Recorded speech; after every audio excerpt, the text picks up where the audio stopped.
Bonjour à tous, bonjour à toutes. On se retrouve encore une fois pour méditer la parole de Dieu. Et je vous invite à lire un passage d'Actes chapitre 4, les versets 32 à 37. C'est un passage un peu mythologique pour les chrétiens, c'est-à-dire que c'est la description de la vie de la première Église.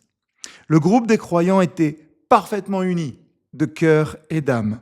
Aucun d'eux ne disait que ses biens étaient à lui seul, mais entre eux, tout ce qu'ils avaient était propriété commune. C'est avec une grande puissance que les apôtres rendaient témoignage à la résurrection du Seigneur Jésus et Dieu leur accordait à tous d'abondantes bénédictions. Personne parmi eux ne manquait du nécessaire. En effet, tous ceux qui possédaient des champs ou des maisons les vendaient, apportaient la somme produite par cette vente et la remettaient aux apôtres. On distribuait ensuite l'argent à chacun selon ses besoins. Par exemple, Joseph, un lévite né à Chypre, que les apôtres surnommaient Barnabas, ce qui signifie l'homme qui encourage, vendit un champ qu'il possédait, apporta l'argent et le remit aux apôtres. Un texte un peu mythologique, un texte qui fait rêver. Le groupe des croyants était parfaitement uni de cœur et d'âme. L'unité qui est décrite dans ce texte, elle est certainement pas théorique, elle est visite, concrète, et si on est honnête, elle est coûteuse aussi. Personne ne manque de rien, ok, mais pourquoi?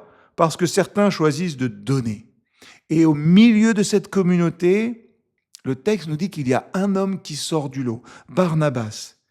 Son identité, finalement, vous l'avez vu, l'homme qui encourage, devient sa mission.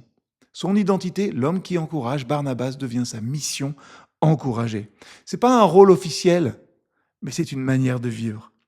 Dans une culture comme la nôtre où critiquer est facile, encourager, je crois, est prophétique. Encourager, c'est voir ce que Dieu fait chez l'autre et le lui rappeler. Une église unie, je crois que c'est une église où l'encouragement circule. Alors, question toute simple, est-ce que je remarque plus facilement les failles chez les autres, les défauts ou leurs progrès? Et si les gens devaient me donner un surnom spirituel, lequel ce serait?